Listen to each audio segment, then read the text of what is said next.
Astagfirullahaladzim.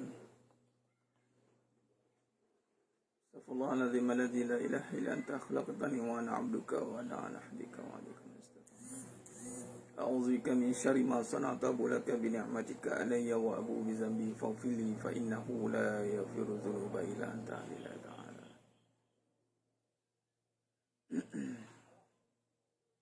Assalamualaikum warahmatullahi wabarakatuh. Bismillahirrahmanirrahim. Innal hamdalillah nahmaduhu wa nasta'inuhu wa nastaghfiruh wa na'udzu billahi min shururi anfusina wa min sayyiati a'malina may yahdihillahu fala mudhillalah wa may yudlil fala hadiyalah. Asyhadu an la ilaha illallah wahdahu la syarikalah wa asyhadu anna Muhammadan 'abduhu wa rasuluh. Allahumma shalli ala Muhammad wa ala ali Muhammad. Rabbi yassir wa la tu'assir bi tammim bil khair. Rabbi shrah li sadri wa yassir li amri wahlul 'uqdatam min lisani yafqahu qawli. Allahumma iftah 'alaina hikmataka wanshur 'alaina min khazaini rahmatika ya arhamar rahimin. Wallahu allazi la ilaha illa huwa 'alimul ghaibi wa syahadah wa rahmanur rahim. Wallahu allazi la ilaha illa hu al-malikul quddusus salamul mu'minul muhaiminul azizul jabbarul mutakabbir. Subhanallahi 'amma yusyrikun. Wallahul khaliqul bari'ul musawwiru lahul asma'ul husna. Yusabbihu lahu ma fis samawati wal ardi huwal azizul hakim. Wala haula wala quwwata illa billahil aliyyil azim. Wala manja minallah illa ilaihi amma ba'du. Sidang penonton, sidang jemaah yang muliakan Allah Subhanahu wa taala, para penuntut Akademi Furqan, muslimin muslimat, hadirin dan hadirat. Mudah-mudahan kita semua tergolong dalam golongan hamba-hambanya yang benar-benar bersyukur. Amin ya rabbal alamin. Salam 1 Rejab 1442 Hijrah. Alhamdulillah, kita dah masuk pada zon bulan haram. Kita dah masuk dalam zon bulan haram dan bulan yang dimuliakan oleh Allah SWT. Kata ulama, dalam bulan Rejab ini perbanyakkan istighfar. Kata ulama, dalam bulan Rejab bulannya haram. Haram kita daripada melakukan perkara-perkara yang dibenci oleh Allah SWT. Bulan haram, bulan genjatan senjata. Ada 4 bulan haram dalam Islam, 4 bulan haram. Ini Rejab, yang mana dalam bulan Rejab, antaranya adalah bulan Rejab. Dan kita ditegah untuk kita melakukan perkara-perkara yang haram di sisi agama. Dan haram ni bukan sekadar bulan Rejab, tetapi kita nak refresh balik halal dan haram dalam kehidupan kita. Sebab dalam bulan ini gandaannya berlipat kali ganda. Jadi sedang jemaah yang muliakan Allah Ta'ala, kita ambil berkat ni, insyaAllah. Ada doa yang masyhur, yang sahih, itulah Allahumma barik lana fi Rajabin wa Sya'ban wa balighna Ramadan.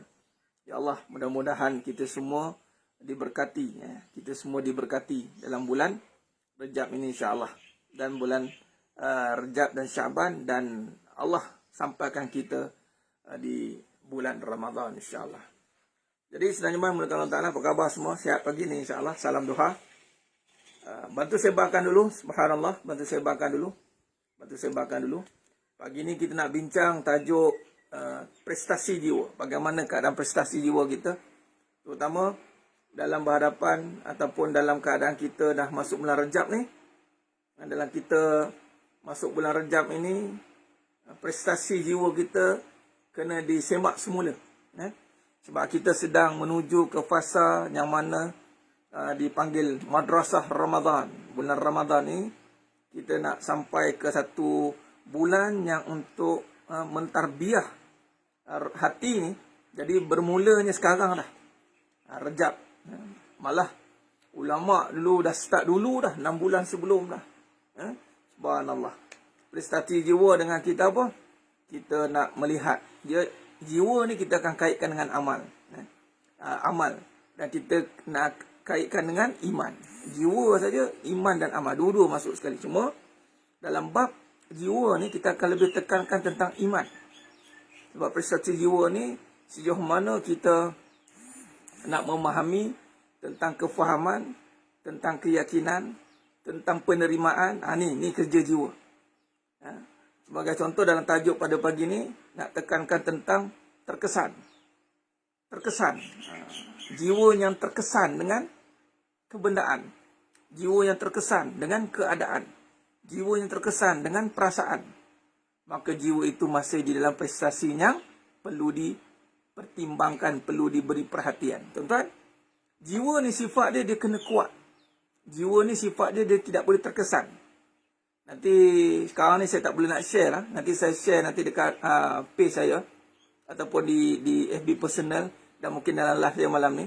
Saya nak sharekan dalam satu video yang berbicara soal membezakan permata yang tulen dan permata yang palsu. Sifat permata ni tuan-tuan. Subhanallah. Sifat permata ni kalau dikaji, ramai kita nak jadi seperti permata. Nak kaji, nak jadi seperti permata yang sentiasa bersinar. Nak jadi seperti permata tuan-tuan. Tapi permata ni bukan sifat luaran tu yang kita nak tengok. Sebab luaran ni boleh ditiru punya. Luaran ni boleh ditiru. Rupanya dalam permata ni ada kajian dia. Dia buat kajian, antaranya adalah permata ni dia takkan terkesan dengan keadaan. Permata. Hebat. Pertama dia kaji tentang titik. Dia buat satu kertas putih. Dalam kertas putih tu dia letak titik merah 2. Satu untuk permata original, satu untuk permata palsu. Dia dua-dua nampak permata. Tapi yang bidang dia boleh kaji. Dia letak permata original dekat atas titik merah tadi. Yang palsu pun sama, letak atas titik merah. Permata yang original sikit pun tidak tembus. Maksudnya tak nampak titik merah tu. Permata yang kosong, yang palsu tadi, walaupun nampak bersinar, tetapi di dalamnya itu nampak titik merah itu. Menunjukkan bahawa original ni barang yang takkan terkesan. Dia takkan tembus dengan luaran tadi. Itu tester yang pertama. Ni nanti saya tunjuk video dia nanti. Tester yang kedua dia buat, permata yang original ini, dia akan bersinar di dalam lampu gelap. Subhanallah. Saya tengok, Masya Allah, inilah orang beriman. Orang beriman ni tuan-tuan, dia akan bersinar di dalam kegelapan. Dia tak takut dengan kegelapan tuan-tuan. Kita ni jangan takut dengan kegelapan kalau kita mempunyai sinar yang terang di dalam hati. Subhanallah. Kita jangan takutkan kerosakan. Yang kita takutkanlah kita yang buat kerosakan. Jangan takut dengan orang yang buat kerosakan itu. Takutlah kita yang membuat kerosakan itu. Itu sepatutnya. Jadi permata yang original ni, dia pasang mentol gelap. Dia bubuh lampu. Bubuh lampu. Ada isu Ustaz baru rezeki suami melalui redha isteri. Protokol dah out. Walaupun nampak hidup senang, tapi memang betul protokol tak betul lah. Berbalik permata ni, lampu hitam ni, dia suluh kat permata yang original ni, bercahaya. Permata tiruan gelap, tak ada lampu. Yang ini kita nak tengok tuan-tuan. Sebab itu, dalam konteks prestasi ni, antara macam mana nak tingkatkan prestasi,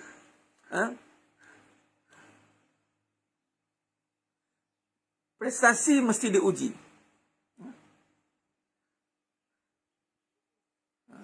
Isteri mana hebat sangat tu boleh meredai suami pula. Ni isteri kadang dia terbukti lah. Memang dia insta famous. Suami dia tu insta famous. Memang suami pun jenis yang mengagungkan isteri pun. Silap suami tu juga. Jenis suami pun tak ada background kan. Nak pula Allah mewahkan pula rezeki diorang ni. Dari sudut kebendaan. Disebab dia meraihkan isteri dia sungguh-sungguh. Jadi dia beranggapan meraihkan isteri ni rezeki melimpah ruah. Itulah dia. Pahaman songsang. Baik, berbalik tengah ujian. Bagaimana nak tengok prestasi? Bagaimana tengok prestasi ni? Tuan-tuan, sidang jemaah yang mulia Allah Ta'ala. Persoalan, kenapa kena ada ujian? Why? Kenapa kena ada ujian tuan-tuan? Ramai orang tanya, kenapa aku kena uji?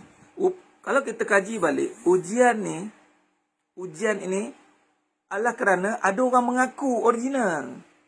Macam tadi tester permata tadi. Bila nak kena tester? Sebab ada yang mengaku permata. Jadi ujian kena dilakukan untuk memastikan yang mana permata original, yang mana permata palsu. Ujian mesti dilakukan yang mana mengaku beriman, yang mana hanya mengaku-ngaku beriman. Dua-dua ini akan teruji. Orang beriman tidak akan terkesan dengan keadaan, tidak akan terkesan dengan perasaan, tidak akan terkesan dengan kebendaan. Ada orang tanya, Ustaz, Nabi ni terkesan ke? Nabi tertekan ke? Nabi stres ke? Wallahi, Nabi tidak stres. Habis tu, ujian susah, Nabi menerima kesusahan. Sebab tu Nabi tak lari daripada medan pertempuran. Nabi tak lari, tuan-tuan. Kita je banyak lari. Baru susah sikit, lari. Baru uji susah sikit, dah tak senang hati. Baru Allah uji sikit, dah tak senang hati. Nabi SAW, ujian bertubi-tubi. Sebab apa? Sebab Nabi permata original. Nabi permatanya subhanallah, cahaya menerangi alam. Jadi ujian tidak memberi kesan. Malah ujian membuatkan Nabi lebih bercahaya. Lebih bersinar. Kena tengoklah diri kita. Kita ni pura-pura beriman, mengaku beriman, atau mengaku-ngaku beriman. Ya, siapa yang mengaku tu Ustaz? Setiap orang lah mengaku. So mengucap tu. Mengaku beriman lah kan? Aku beriman kepada Allah. Tu dah buat pengakuan. Kan tak nak mengaku pula. Tak nak mengaku. Saya tak nak mengaku beriman Ustaz. Dah tu. Tak nak mengaku beriman. Nak mengaku apa? Mengaku tak nak beriman. Atau apa? Wallahu alam. Wallahu alam lagi parah. Jadi, maksud dia, kena sahutlah pengakuan itu. Kalau berani mengaku, beranilah buktikan. Itu saja. Ustaz ramai juga, Ustaz yang cakap kalau nak murah rezeki, kena jujur dan jaga hati isteri. Sakit macam mana tu Ustaz? Jaga perasaan, tak ada. Itu, jangan buat benda yang berdosa. Kalau kita aniaya isteri itu dosa. Bukan soal isteri itu, soal suami berbuat dosa. Bila suami berbuat baik dengan isteri, pahala dapatlah. Allah bayarlah rezeki itu melimpah ruah. Bukan sebab isteri itu. Sebab kebaikan yang suami lakukan. Bukan sebab jaga isteri. Nampak? Ini jenisnya nak menangkan isteri. Kita menangkanlah suruhan Allah. Kalau kita buat statement, jangan nampak makhluk. Nampakkanlah suruhan Allah. Nampak? Kalau kita tak cakap macam tu pun, rezeki ni sifat dia memang murah. Allah bagi rezeki tanpa hisap. Ghairi hisap. Bukan sebab kita isteri itu, sebab kita berbuat baik. Apatah lagi berbuat baik dengan ahli keluarga. Jadi kalau kita bercakap, jangan sibuk nak pertahankan isteri itu je. Sibuk nak jaga perasaan isteri. Kalau betul nak jaga hati isteri, seorang suami kalau betul nak jaga hati isteri, jaga hati isteri daripada melakukan syirik. Jaga hati isteri daripada melakukan perkara-perkara yang mungkar. Jaga hati isteri daripada melakukan perkara-perkara yang boleh mengundang murka Allah. Itu jaga isteri sebenarnya. Bukan jaga ni menjaga apa yang isteri suka. Itu jaga perasaan. Jaga perasaan. Allahumma salli ala Muhammad wa ala ali Muhammad. Jadi sedang jemaah yang muliakan Allah Subhanahu wa taala. Nampak? Jadi mengaku-ngaku. Jadi, bila kita dah buat pengakuan iman, kita kena berusaha untuk membuktikan. Kita kena berusaha untuk membuktikan. Memang pembuktian mesti dilakukan. Tapi buktikan pada siapa? Pada orang? Dah pada Allah. Allah dah tahu. Allah Maha mengetahui. Kita je tak tahu kita ni prestasi kita kat mana. Kita mungkin bersangka kita ni beriman. Kita menyangka kita ni dah banyak ilmu.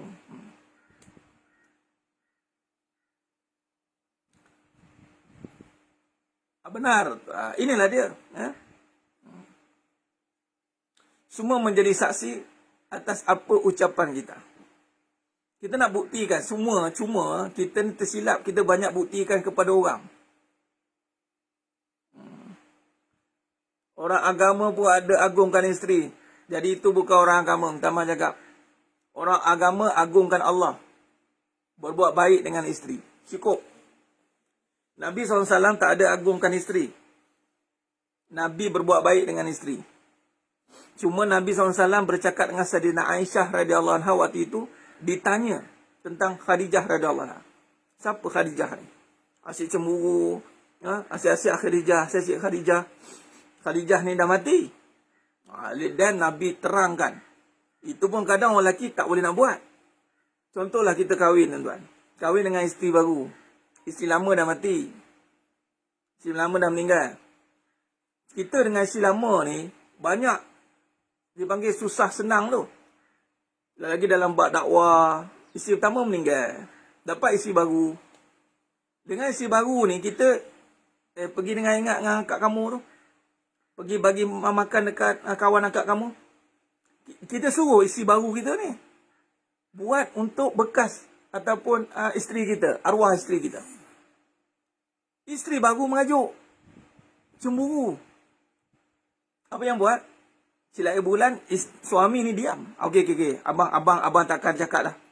Dan pula isteri baru ni pula, jenis yang mengajuk. Lepas tu siap cakap, dia dah mati dah. Saya yang hidup ni bang, abang tak hargai ke saya di depan mata ni? Diam terus suami tu. Nabi tak. Nabi SAW siap bagi tahu. Kamu tahu siapa Khadijah? Kamu tahu siapa Khadijah? Jangan main-main. Nabi SAW bagi terus kat situ terus. Sejak hari tu, Sayyidatina Aisyah radhiyallahu anha tidak dah bertanya pasal Sayyidatina Khadijah radhiyallahu anha. Nabi bagi tahu, Nabi explain. Kita tak nak. Kita lagi nak menjaga perasaan isteri. Lagi nak membesarkan nafsu isteri. Silap bulan. Jadi sudah jemaah yang muliakan Allah Subhanahu Wa Taala.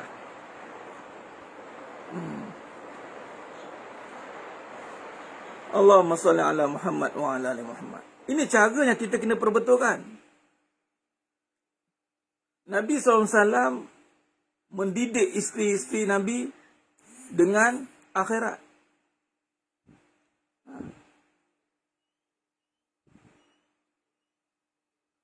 Ustaz, bagaimana nak handle anak yang jauh hati dari mak kerana ditegur sebab buat perkara dia tak suka. Mak buat pada dia supaya apa pekerja dia sehari-hari. Mak buat je kerja. Anak tak suka tu hak anak, lantak dia. Mak buat kerja mak. Itu je sekarang. Tak payah nak buat, nak ambil hati anak. Buat kerja mak. Kalau betul mak tu buat adalah untuk kebaikan, insya-Allah lambat laun anak tu akan faham. Kita ni dalam buat kebaikan, ini prestasi. Prestasi hati ni, anda buat kebaikan, jangan bimbangkan keadaan yang terkesan dengan kebaikan anda. Contoh, seorang mak. Dia begini. Menjaga ni, dia kena memang ambil tahu. Seorang mak memang kena ambil tahu pasal anak. Walaupun anak tu tak suka. Kena ambil tahu, kamu ni buat apa kat bilik ni? Kamu kawan dengan siapa? Kamu buat apa? Anak tu rimas. Biarlah anak tu rimas. Jangan terkesan. Bila anak rimas, kita pun tak buat dah. Konon-konon, nak jaga perasaan anak. Jangan. Teruskan buat. Biarlah dia nak memberontak ke. Itu respon nafsu sebenarnya. Bagi seorang suami. Kan? Jangan terkesan dengan perangai isteri. Teruskan bercakap. Biarlah dia nak melawan ke. Dia nak melantun ke. Dia tak puas hati ke. Dia nak tunjukkan piket ke. Anda jangan terkesan. Anda lakukan pendidikan itu berterusan. Sekiranya Allah takdirkan dia nak berubah, maka dia akan berubah. Sekiranya Allah tak takdirkan dia berubah, dia akan rebah. Dia akan rebah sendiri. Dia akan give up dengan kebaikan.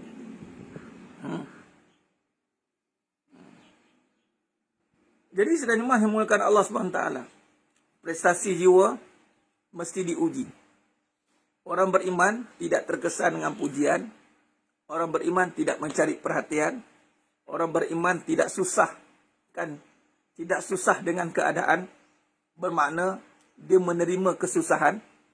Orang beriman dia tidak akan merungut dengan kesusahan. Kerana dia tahu kesusahan itu satu takdir daripada Allah. Orang beriman dia takkan lalai dengan kesenangan. Kerana kesenangan itu ujian bagi dia. Allahumma salli ala Muhammad wa ala ali Muhammad. Semalam anak perempuan saya umur bertahun. Ibu hukum beliau tu, hukum dia harus ke sunnah. Dia tak setuju bila saya kata sunnah. Dia terpengaruh dengan buku novel yang dia baca. Anak 12 tahun. Dia terpengaruh dengan novel. Teruskan sampaikan. Sunnah itu, kalau dia tak setuju dengan poligami itu sunnah, nikah itu sunnah. Poligami itu nikah lagi. Poligami bukan nikah. Jawab dia. Poligami itu nak kahwin banyak. Berbilang-bilang. Tapi kahwin nombor 2 pun nikah. Nikah tu sunnah.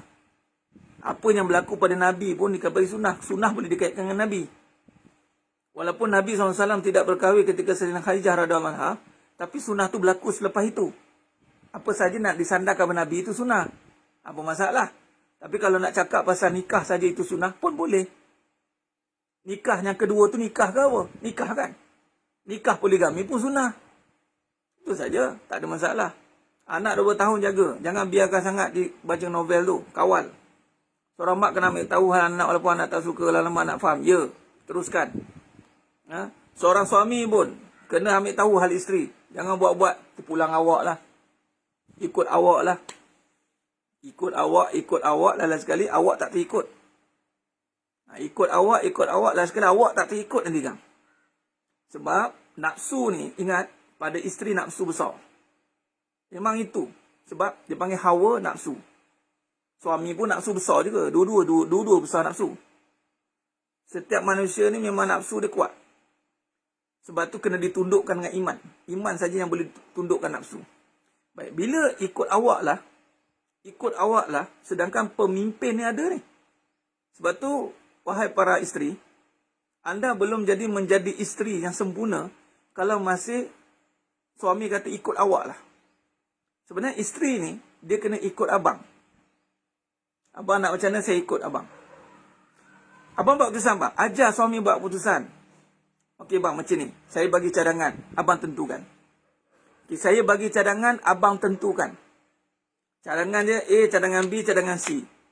Kalau suami tak pandai buat keputusan, bantu suami, tolong buatkan keputusan.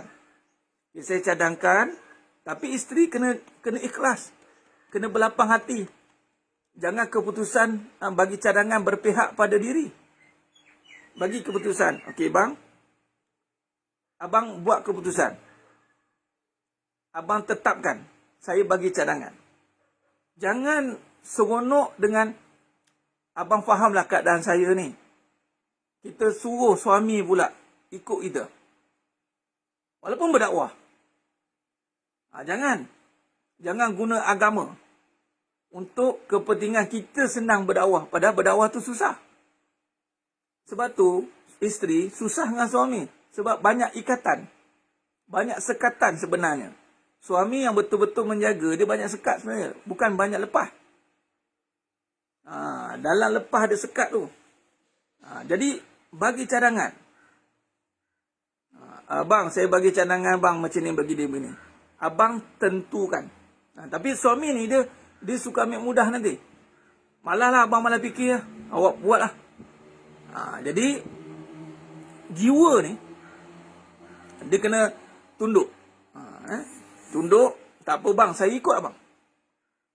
Jadi suami ni baru dia ada nampak kepimpinan. Suami kena tentukan, kena jaga. Halal, haram, larangan, suruhan kat suami.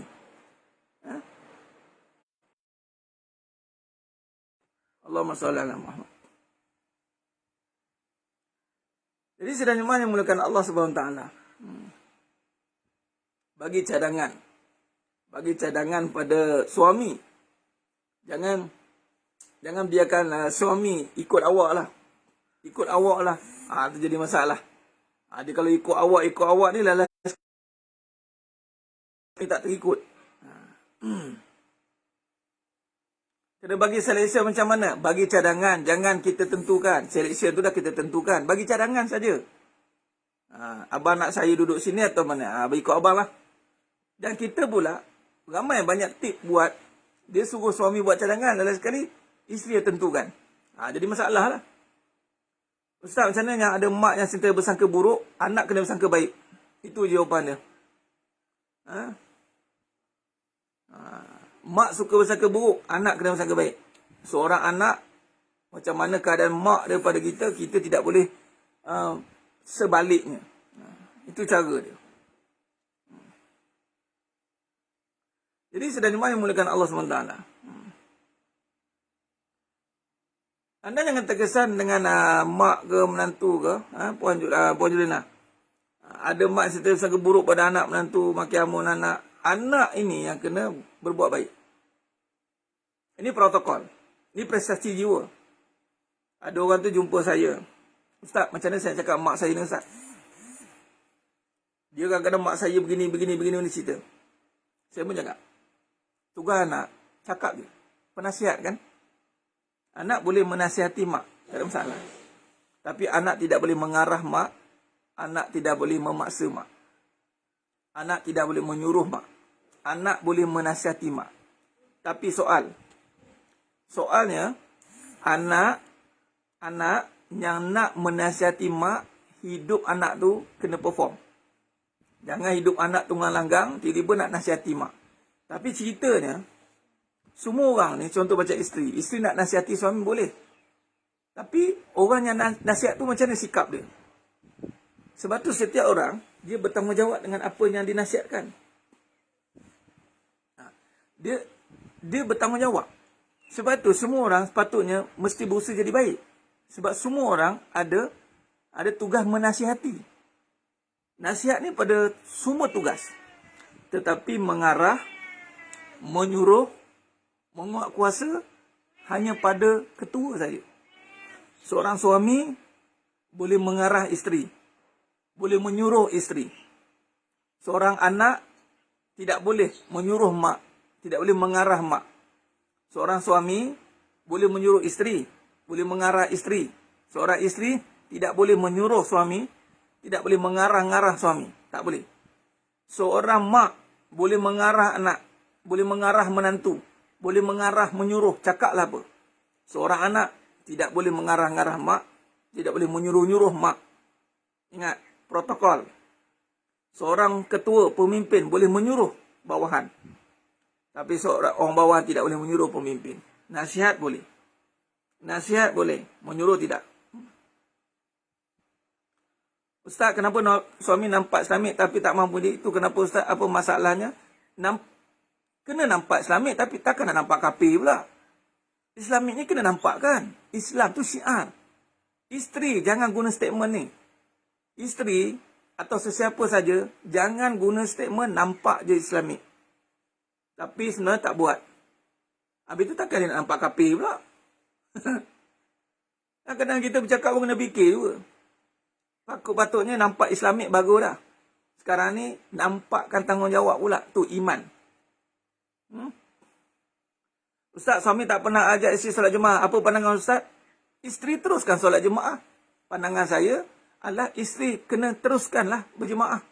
Dengan apa? Dengan anak-anak ataupun isteri. Teruskanlah. Ajaklah suami. Tak ada masalah. Tak ada masalah. Dia timbul masalah bila kita tak puas hati dengan keadaan tu. Allahumma salli ala Muhammad wa ala. Nampak dia Islamik, janggut, pakai kopiah, pakai tudung. Tak boleh lah. Memanglah kena nampakkan Islamik. Tapi tak boleh pura-pura Islamik. Kalau kita dah nampak Islam, kita kena ada tanggungjawab untuk memastikan iman.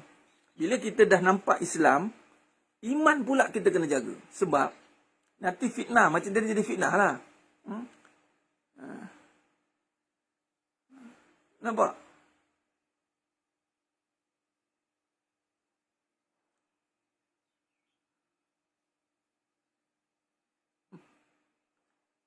Tak keluar pergi beli ekor. So, tak payah nanti sesat dalam ekor tu. Cakap macam tu, Cik nak. Kalau nak, biar abang pergi. Abang pergi, insyaAllah tak sesat.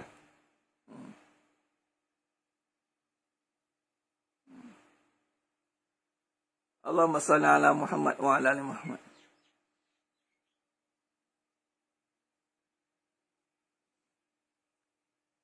Betul, anak memang penasihat. Okey, ini semua saranan. Mana-mana yang ada anak, anda kena latih. Beruntung, bersyukurlah mak-mak yang ada penasihat. Anak ni, dia macam raja tuan. Sesiapa mak-mak, ayah-ayah yang dianugerahkan anak sebagai penasihat, anda beruntung. Berdoalah, minta. Minta anak menjadi penasihat.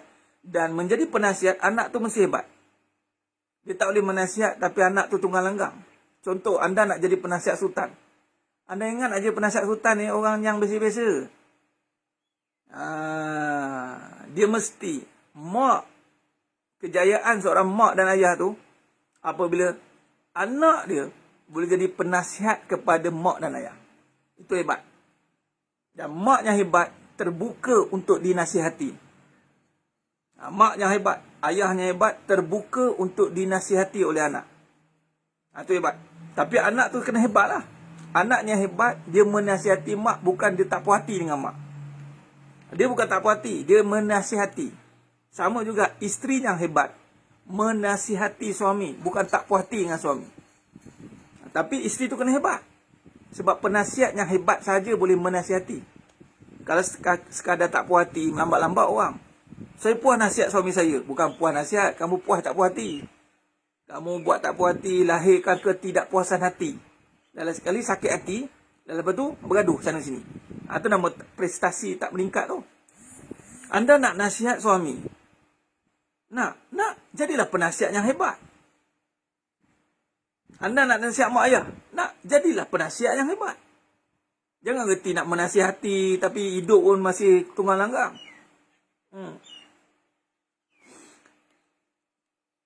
Tugas anak menasihati mak ayah, namun mak ayah tercabar. Sebab cara anak nasihati tak kena.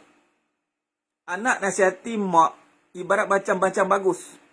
Menasihati kena tunduk. Anda ingat, bila kita nak nasihat orang, kita kena tawaduk. Apatah lagi kita nak nasihat sultan. Ada orang nasihat sultan, tuanku ni tak sedar-sedar ke? Benda ni salah di sisi agama. You are fired. You are fired.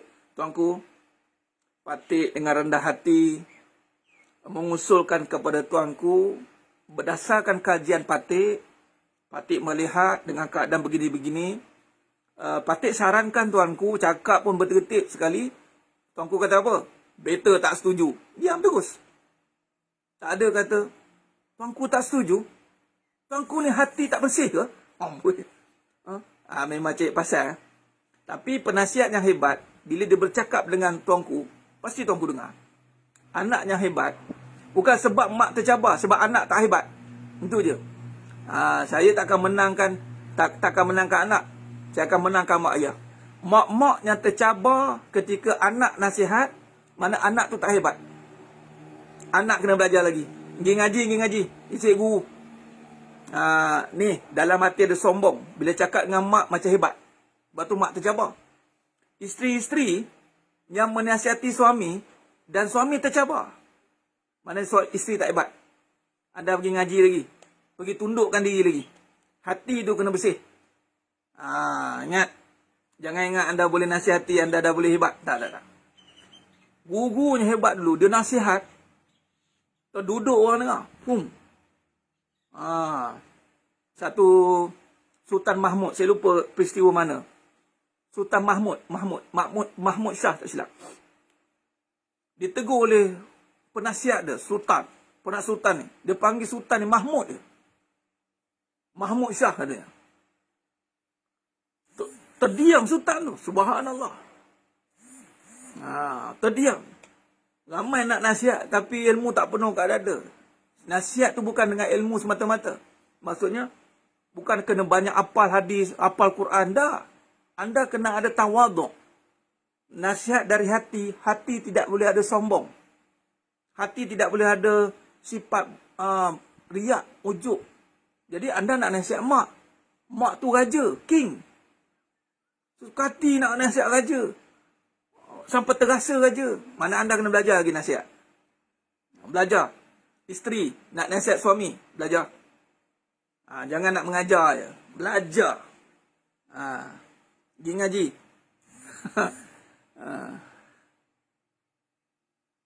Itu cara dia.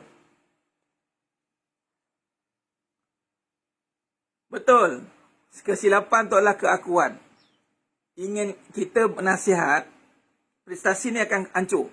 Bila kita nak nasihat, kita nak mengarah.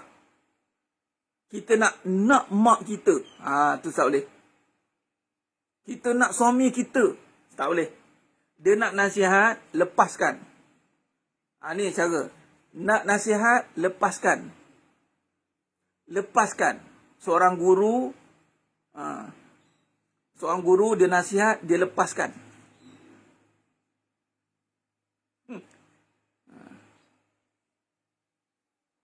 Lepaskan. Tapi kalau ada ketua, dia tak boleh lepaskan. Jadi ketua ni dia kena pegang. Yang boleh mengarah, ingat, mak macam anda, ibu-ibu, isteri-isteri, suami isteri perlu ada sikap toleransi, tolak ansur. Tuan Muhammad Noor Ibrahim, sebenarnya suami ni banyak tolak ansur dengan isteri. Sampailah lama-lama kena tolak. Ansur tolak. Sebenarnya hak suami terlampau besar di sisi agama. Contoh, ramai kadang-kadang isteri mengadu suami kena baik. Tapi percaya atau tidak, siapa yang lebih berhak nak jadi baik? Siapa yang lebih berhak? Yang lebih berhak adalah suami berhak isteri dia jadi baik. Itu kalau nampak hak. Siapa dulu? Contoh mak dengan anak. Siapa yang berhak nak anak jadi baik? Mestilah mak. Mak ada hak untuk menyuruh anak jadi baik. Walaupun mak tak baik. Ini hak besar ni. Tapi mak kadang-kadang terpaksa turun tahta. Mak ni sampai akhirnya hadis akhir zaman. Kita bimbang. Akhirnya ramai mak lahirkan tuan. Akhirnya suami tunduk. Terpaksa tunduk dengan isteri. Terpaksa. Sebab apa? Bertoleransi. Bertolak ansur, lama-lama ansur-ansur kena tolak. Dia senang cerita. Dalam bab dunia tolak ansur. Suami jangan cerewet dalam bab dunia. Isteri nak balik rumah mak mertua, jangan halang. Habis ustaz, saya perlukan isteri. Tak payah. Biar duduk dengan mak sekejap. Jangan nak terasa-terasa tak dilayan. Kalau isteri, hal-hal bab dunia ni, jangan cerewet. Bab dunia jangan cerewet. Nabi tak pernah cerewet bab dunia. Bab makan apa ada. Jangan nak mengada-ngada. Awak makan masak ni, teringinlah nak makan ikan siakap 4 rasa. Bang, 3 rasa setakat ni. Tak kira, abang nak 4 rasa. Teringinlah nak perhatian. Teringinlah, tak payah. Suami, dia pemimpin. Jangan. Itu kena. Bab dunia, jangan berkira. Lagi-lagi bab duit. Wahai para suami, jangan berkira dengan isteri. Jangan berkira dengan isteri. Jangan kira-kira. Nak berapa awak nak cakap, bagi. Amboi. Kalau tak boleh terbagi, diam-diam je. Jangan nak tension. Nampak tidak? Itu tolak ansur. Tapi kalau bab mendidik, tak boleh tolak ansur. Bab taat, bab mendengar arahan, tak boleh tolak ansur. Satu masa abang nak buat begini-begini ni. Kamu kena begini-begini. Isteri kena ajar untuk taat. Sebab itu, benda ni kena bermula pada sekarang. Contoh, mak ayah,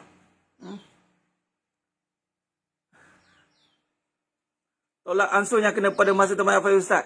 Bab dunia kena tolak ansur. Bab akhirat jangan. Sebab tu kadang kita kena belajar dengan yang ramai isteri dan berjaya. Kadang satu isteri ni banyak kita bertolak ansur. Sebab tu nak tak nak, sebab tu Nabi SAW ramai isteri. Rupanya bila ramai isteri, kita tahu apa maksud tolak ansur. Dan belajarlah dengan orang yang ramai isteri. Sebab tu kita berguru dengan gurunya ramai isteri. Siapa? Nabi SAW. Nabi SAW ramai isteri. Zaman Sayyidah Khadijah radhiyallahu anha, itu fasa dakwah secara sembunyi. Susah. Itu Allah tak takdirkan waktu itu. Tapi lepas kat Madinah, ramai isteri. Ada 12 isteri. Jadi, kita sedang berguru dengan siapa kalau nak dengan isteri ni? Kalau ada 5 orang anak, baru faham. Ada seorang anak, kita banyak nak tolak ansur. Tapi bila 5 orang anak, makan apa yang mak masak. Jangan nak banyak cerita. Kalau seorang minta mi rebus, seorang minta nasi goreng Pattaya, seorang minta bihun goreng. Ingat mak ni restoran ke? Nak order-order. Anak-anak kadang nak makan apa, ambil order anak-anak ni. Anak 5 orang. Anak seorang boleh lah nak tolak ansur. Anak seorang, nak apa? Nak makan apa? Terus anak 5 orang tengok. Apa maksud tolak ansur? Lama-lama kita jadi khadam kepada anak-anak. Hati-hati. Nabi SAW bab dunia, Nabi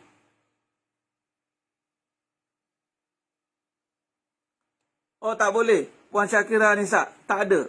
Kita sendiri yang melihat itu. Kita ingat wakil pada perampangan isteri. La. Jangan. Saya tak setuju dengan statement itu. Isteri-isteri Nabi Ummahatil Mukminin tak sama dengan perangai kita. Takkan sama, wallahi. Itu alasan kalau nak cari nikah lagi je. Kita cakap kenapa isteri nikah lagi, kita cari alasan. Nak belajar perangai isteri. La. Ummahatil Mukminin, jangan kaji lah. Jangan kaji perangai isteri-isteri Nabi, tak baik. Minta maaf cakap. Saya cakap bahasa mudah. Sepatutnya semua sempurna. Perangai tu macam bunyi Allah, ahli syurga lah Ummahatil Mukminin. Kenapa kita nak Allahu Akbar? Tak boleh. Saya tak setuju benda tu.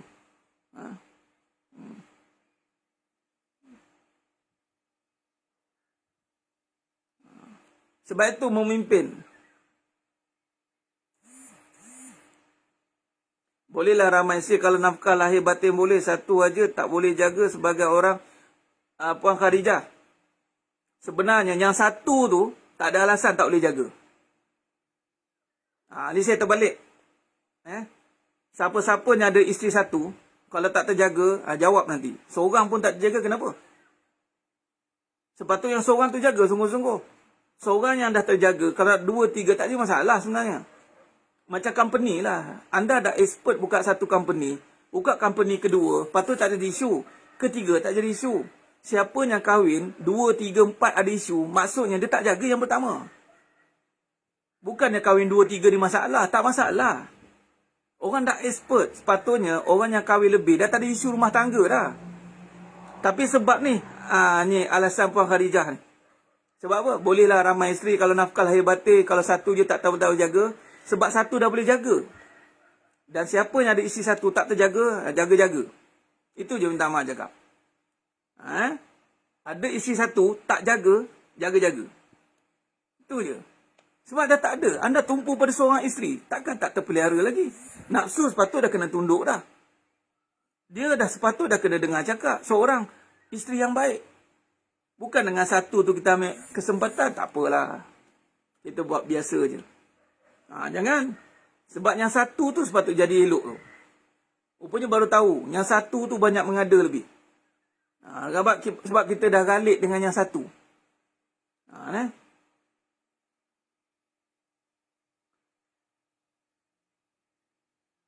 Isteri memang rajin ikut kuliah, tapi suami rasanya kurang.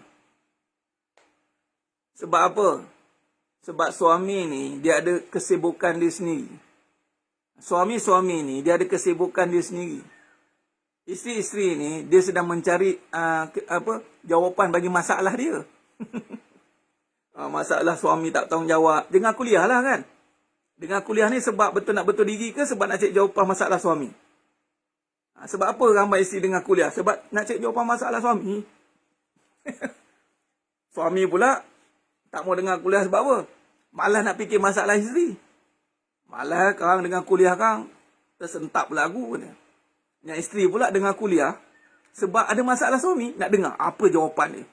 Nak cari jawapan ni. Habis. Niat tak betul. Jangan ingat dengar kuliah ni jadi betul. Rupanya niat tak betul. Dengar kuliah sebab masalah suami. Nak dengar cari masalah. Suami saya ada masalah ni. Nak dengar kuliah. Rupanya ni kan nak betulkan diri. Rupanya nak sniper suami. Suami pula malah dengar kuliah sebab kan kena batang hidung aku dia. Tak mau dengar. Bawa tak tahu. Bawa kerah dia. Aku isteri dah settle lah. Ni perangai isteri ni sebab perangai dia. Boy. Yang seorang tu pun kena pening. Nampak? Tu jangan banyak alasan kat situ.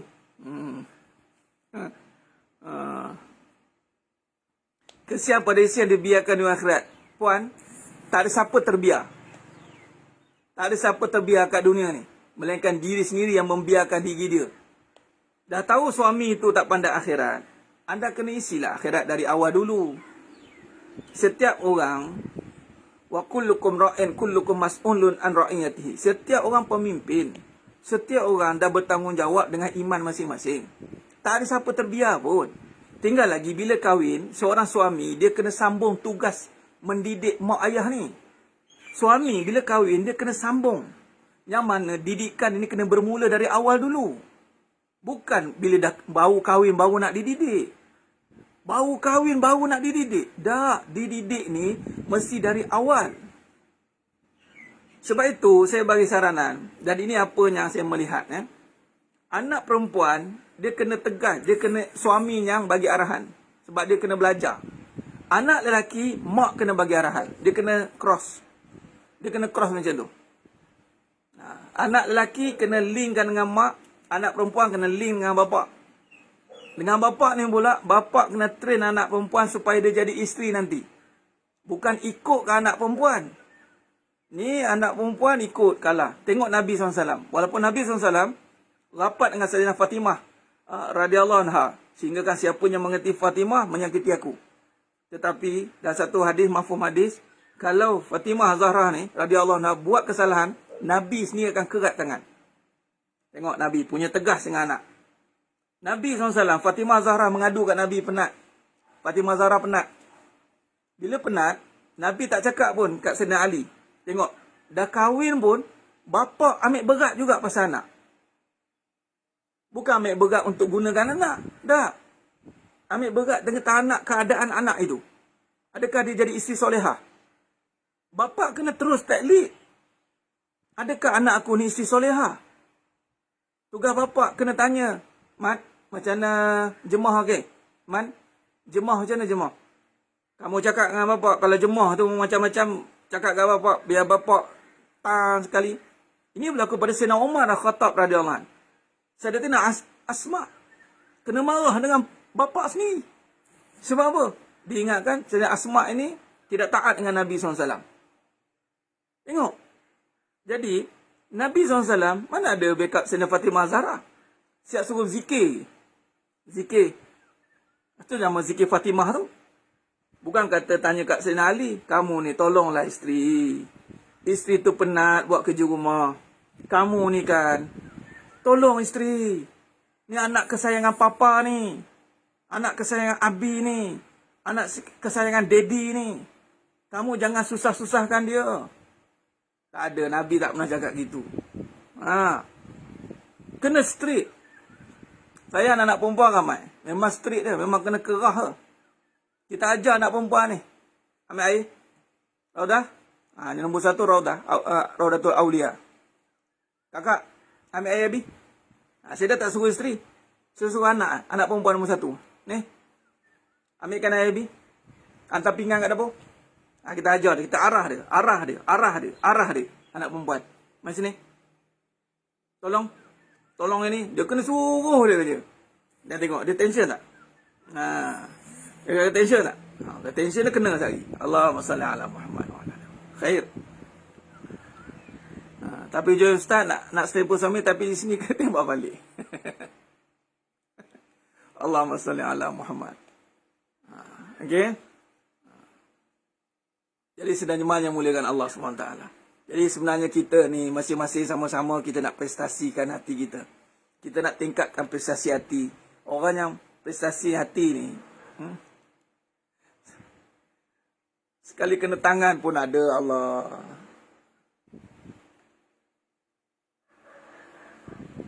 Jadi sebenarnya yang muliakan Allah SWT. Sebenarnya begitulah. Ini rencah-rencah kehidupan. Kehidupan ni sebenarnya jangan sampai kita tenggelam dengan kekalutan kehidupan itu. Betul, bagus. Puan Rahayu. Kena macam tu. Suami kena tak ada anak perempuan, Ustaz. Tak apa, tak ada anak perempuan, tak ditanya. Jangan bimbang kalau tak ada. Ni saya cerita bagi yang ada. Dan tak ada, tak apa. Jangan dapat suami yang boleh sniper balik isteri. Kira hebat lah tu dapat suami macam tu. Dia kena macam tu lah. Suami memang kena, setiap suami yang mendengar dalam ni, dia kena bersiap sedia untuk mendidik isteri balik. Setiap isteri yang mendengar dalam ni, dia kena bersedia untuk dididik. Okey, itu cerita dia. Bapa mertua backup anak bila anak mengadu tak sanggup didurkan dengan Tuan Siman. Dia memang macam tu tuan. Ada setengah tu lelaki ni, kadang-kadang dia nak kahwin dua tak apa. Tiba tangan anak tak nak kahwin dua. Kisah ni Tuan Siman besut. Ada seorang asatizah ni, dia gunakan dalil ni, pak betul backup, tak bagi anak diduakan. Macam Fatimah Zahra. Innalillah. Jangan. Ini satu kepalsuan dalam menggunakan nama Nabi. Nabi tak pernah halang berkahwin dua. Nabi halang Fatimah Zahra diduakan kerana Sayyidina Ali bin Abi Talib karamallahu wajhah nak berkahwin dengan anak Abu Jahal. Sampai bila-bila Nabi tidak akan berbesankan musuh Allah. Itu sebenarnya bukan Nabi haramkan yang halal. Kalau tidak bias. Nabi kahwin lebih. Hukum kahwin lebih ada dalam Al-Quran. Tiba-tiba kena ke anak sendiri tak bagi. Tak betul. Lainlah kalau hukum tu tak ada ataupun benda tu anaya. Yang berlaku adalah kerana Sayyidina Ali bin Abi Talib karamallahu wajhah nak berkahwin dengan anak Abu Jahal. Tak dimadukan dengan musuh Allah. Anak Abu Jahal dah masuk Islam lah. Tapi besan dengan musuh Allah. Anda boleh bayangkan tak? Sebab tu Nabi cukup marah. Nabi marah bukan sebab Fatimah Zahra tu diduakan. Jadi risau, jadi fitnah. Iman Fatimah Zahra tu terancam sebab berbesankan menantu madu yang pak dia musuh Allah. Ingat, nanti jadi racun. Jadi fitnah akan datang. Itu dia.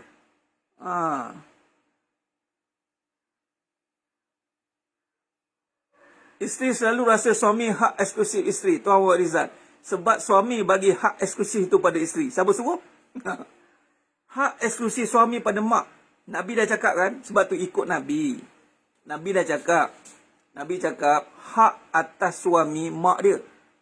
Hak atas isteri suami. Kita rolling balik benda tu. Rolling ya Alif, rolling ya Arif. Kita rolling. Dia rolling balik hak suami isteri. Tak boleh, salah. Itu satu kesalahan besar. Ikut Nabi. Allahumma salli ala Muhammad wa ala ali Muhammad.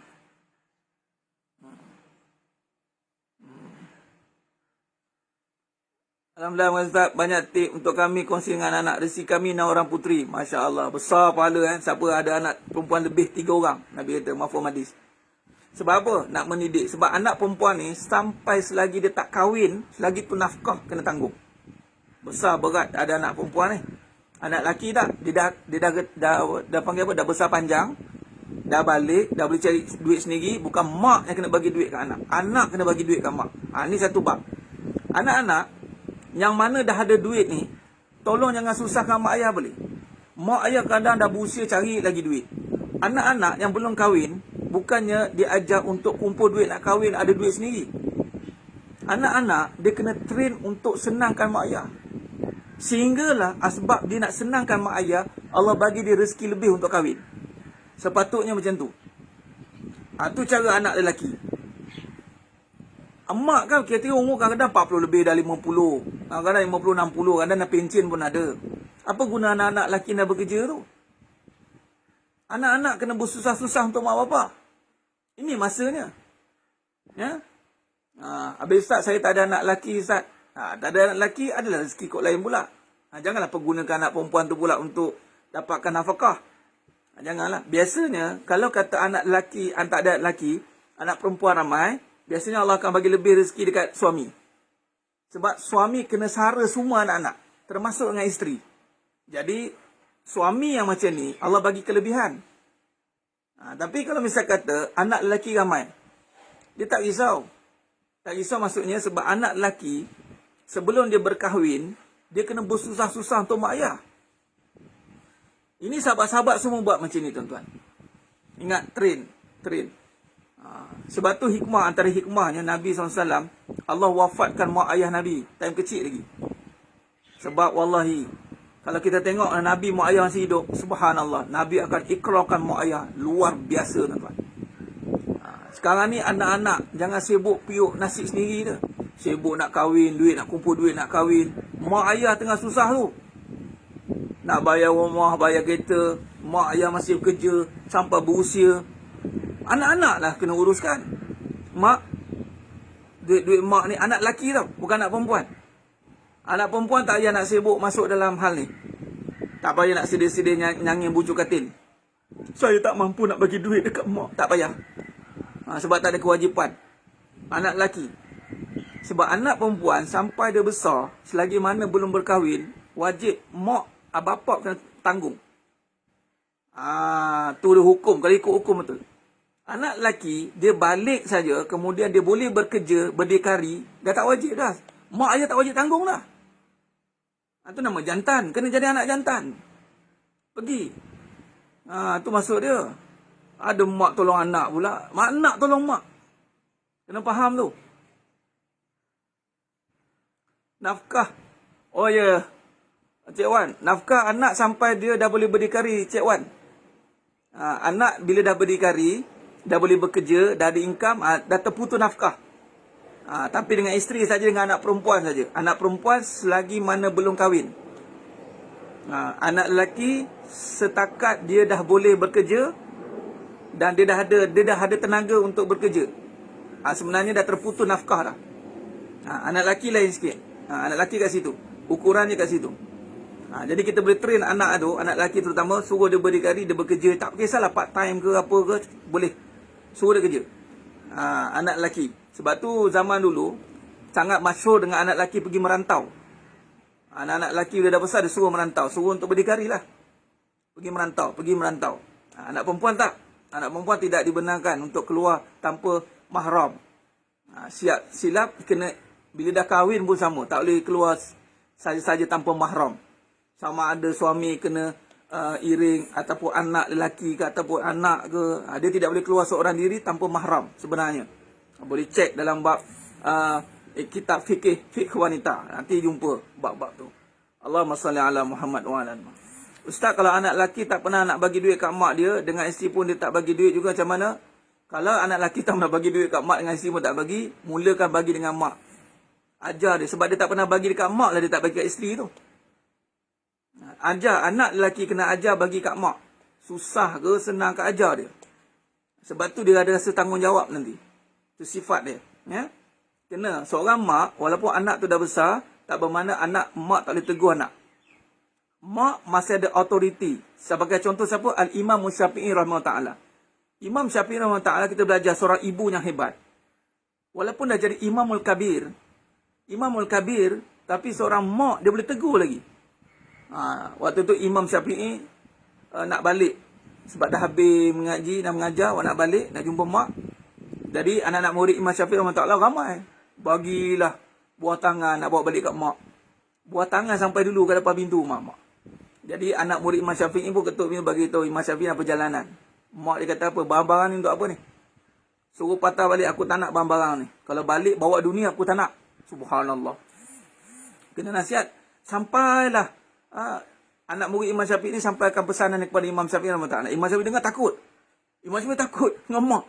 Subhanallah. Jadi Imam Syafi'i infakkan harta-harta yang diberi kepada Imam Syafi'i tadi. Balik bawa kitab.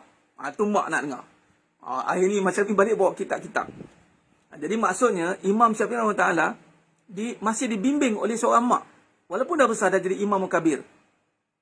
Imam Kabir yang kita ni tak berapa nak kabir ni. Kalau mak nak tegur, janggut baru setakat dada, tak payahlah nak tunjuk besar. Biar mak tegur. Kalau mak dah tak ada ustaz, ayah. Tak ada, mak mertua boleh. Mak mertua pun mak kita juga. Tak pun adik mak. Naik ke atas, atuk. Naik ke atas. Kawan mak. Kawan yang ada kaitan dengan mak lah. Tu minta. Ataupun guru lah. Lelaki guru. Cik guru. Itu cara dia. Sama dengan Muhammad Al-Fatih. Muhammad Al-Fatih pun dengan mak. Mak yang bagi instruction. Jadi dalam mentaliti anak mak ni tak wujud sebenarnya. Jadi memang dia kena rapat. Dia kena rapat dengan mak, bukan bermaksud tunduk dengan apa saja suruhan yang tidak ada dalam agama. Tapi suruhan dalam agama. Dia kena ada pembimbing dia. Seorang lelaki ni dia pembimbing mak dia. Siapa yang sempat ikramkan mak, jaga mak, insya-Allah Allah jaga. Itu sebenarnya. Allahumma salli ala Muhammad wa ala ali Muhammad. Jadi itu cara dia tuan-tuan.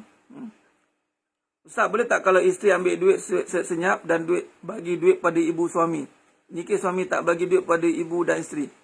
Tak boleh. Sebab bagi duit dekat ibu ni bukan kewajipan. Hindun, kes ini, Puan Farah, Hindun pernah mengadu dekat Nabi SAW. Hindun. Tentang suami memang kedekut. Tapi sebab nafkah diri. Nafkah diri. Kalau ambil duit untuk isteri, Nabi suruh ambil yang mencukupi saja. Bukan ambil banyak. Jadi ambil untuk mencukupi saja. Nak beli barang dapur ke, nak beli hal ubat-ubatan ke. Jangan nak beli periuk belanga pula. Periuk belanga dah ada, beli ambil. Tak boleh. Itu Hindun ada dalam riwayat. Boleh rujuk. Hindun jumpa Nabi SAW. Bagi tahu keadaan suaminya yang sangat kedekut. Nabi izinkan ambil yang perlu saja. Tapi kalau nak ambil bagi mak tak boleh. Sebab itu bukan kewajipan. Suami bukan wajib bagi duit kat mak. Tak. Itu sunat sebenarnya. Cuma bila kata nak bagi itu satu kebaikan. Sebab mak perlukan. Boleh nasihat suami. Jadi Puan Farah boleh nasihat sebenarnya. Nasihat elok. Bang, bagi duit kat mak bang. Sian mak susah. Dah cukup. Cakap elok. Jangan kata abang ni kan tak takut neraka. Abang ni kan kita tak berkat nanti tau. Tak payah nak syarah-syarah panjang-panjang bab tu. Nasihat straight to point. Allahumma salli ala Muhammad wa ala ali Muhammad. Ustaz, bagaimana dengan anak emas yang disara ibu bapa dianggap anak deraka, sedangkan dia boleh berdikari? Anak emas, ni tiap wujud kita kena berbalik pada hukum. Hukum yang mana? Anak lelaki biar berdikari. Kalau nanti dia akan jadi fitnah kepada diri dan agama nanti. Tu kena bentuk balik tu, betulkan balik. Kalau ayah dah mati, siapa yang bagi nafkah ke anak perempuan? Anak perempuan ayah balik pada wali. Atuk. Naik ke atas. Tengok susu jalur wali. Susu jalur abang. Sebab tu anak perempuan, insya-Allah akan terjaga kalau ikut hukum lah. Ikut hukum. Allahumma salli ala Muhammad wa ala ali Muhammad. Doa seorang ibu sangat berharga. Tak ada putus pohon doa dari sampai menangis. Ya.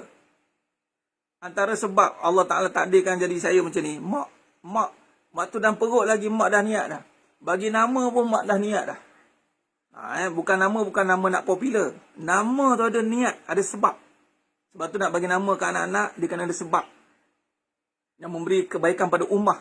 Antara sebab dia, permata syurga. Kata-kata daripada syurga. Ini mak doa. Lepas tu ayah pula jumpa Tok Guru.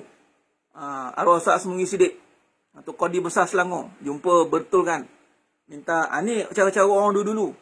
Nak bagi nama, jumpa guru, tanya pendapat. Kan? Mak dah niat dah.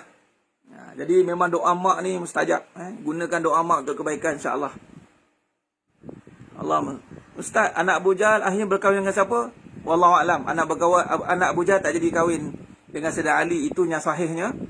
Lepas tu dia berkahwin dengan siapa? Wallahu a'lam. Anak tak pasti.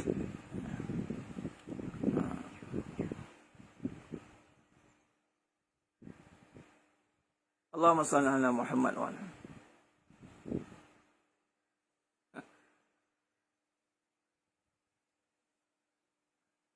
Baik, jadi sedang jemaah mulakan Allah SWT, itulah dia prestasi jiwa. Mudah-mudahan prestasi jiwa ni, terutama dalam bab konteks kehidupan ini, kita kena perhatikan.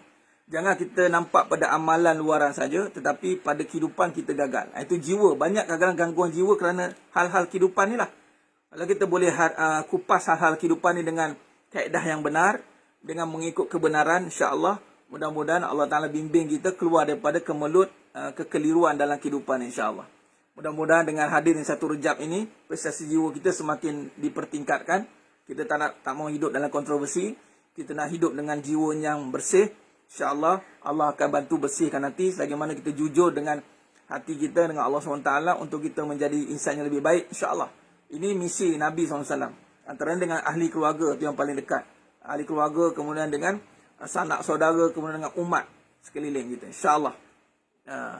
Ustaz, bagaimana dengan mak orang senang, anak berhutang dengan mak betul tak bayar hingga mak dah sakit? Bagaimana Ustaz? Anak mak berhutang, kena nasihat anak tu lah. Nasihat anak itu. Macam saya cakap tadi, itu ialah realiti tak berlaku kebanyakan macam tu. Tapi anak yang mana boleh nasihat, tolong nasihatkan. Mak tak wajar disusahkan lagi. setelah mak bersusah-susah dulu membesarkan kita. Jadi anak-anaknya ada duit lebihan ni, tolonglah selesaikan apa segala kesusahan mak ayah ni. Besar pahalanya, subhanallah. Sedekah yang paling mustajab ni dengan dekat dengan mak ayah. Kalau anak-anak semua sedekah dengan mak ayah masing-masing, subhanallah, besar pahala. Besar pahala. Jadi Allah akan bantu kita pula anak lelaki. Bantulah, nasihat-nasihat.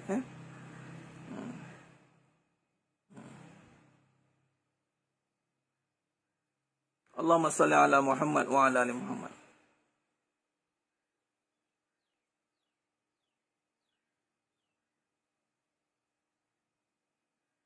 Alhamdulillah, terima kasih banyak. Subhanallah. Mudah-mudahan Allah rahmati kita semua. Tingkatkan prestasi, jauhkan kontroversi. Subhanallah. Jadi saya kira, saya doakan semua yang menonton pada pagi ini, tak bersedap kalau kita tak bagi duit kat mak mentua sebab suami dah meninggal. Isteri tak ada kewajipan bagi duit kat mak mentua. Jadi tak berdosa. Tak berdosa. Isteri tak ada kewajipan nak bagi duit kat mak mentua. Okey? Sedangkan anak sendiri pun tak ada kewajipan nak bagi duit kat mak. Bukan wajib hukum dia. Wajib nafkah kat isteri. Lebihan baru sedekah kat mak. Itu lebihan. Sedekah yang utama tau. Mak, ayah. Itu sedekah yang utama. Jangan buat mak pening-pening lagi pasal duit ni. Tolong. Itu je. Isteri tak wajib. Dengan mak mentua tak. Dengan mak sendiri pun tak. Jadi kita jangan pening-peningkan hidup dengan benda yang tak wajib ni. Tak wajib maknanya haruslah. Nak bagi, silakan. Dia bukan tiba-tiba sunat, tidak. Dia harus ya. Kemudian niat sedekah baru jadi sunat. Sedekah pula ada kedudukan. Sedekah seorang isteri paling afdal suami dia. Bukan mak dia. Suami dia.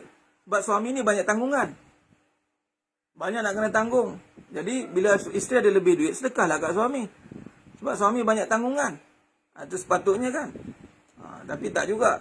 Kan isteri ada duit, buat simpanan sendiri. Backup, anything happen. Alamak. Akan panjang pula lagi. Wallahualam. Baik. InsyaAllah kita jumpa lagi pada siri yang akan datang malam ni. Kita ada kuliah lagi insyaAllah. Moga-moga Allah rahmati kita semua. Salah satu Rejab, perbanyakkan istighfar. Dan insyaAllah dan bulan Rejab ni bulan yang haram. Jadi kita tingkatkanlah prestasi untuk kita menghapuskan perkara-perkara yang haram dalam hati kita ni insyaAllah. Moga-moga kita doa, minta, ya Allah yang haram pada diri aku kau halalkan. Kadang kita tak tahu tuan-tuan apa yang haram pada kita ni, tak jelas kadang-kadang kan. Jadi doalah kepada Allah. Nabi pun ajar doa dia. Minta apa yang halal diharamkan. Allah makfini bi halalin wa haramin wa akfini bi Allah makfini, itu doa tu.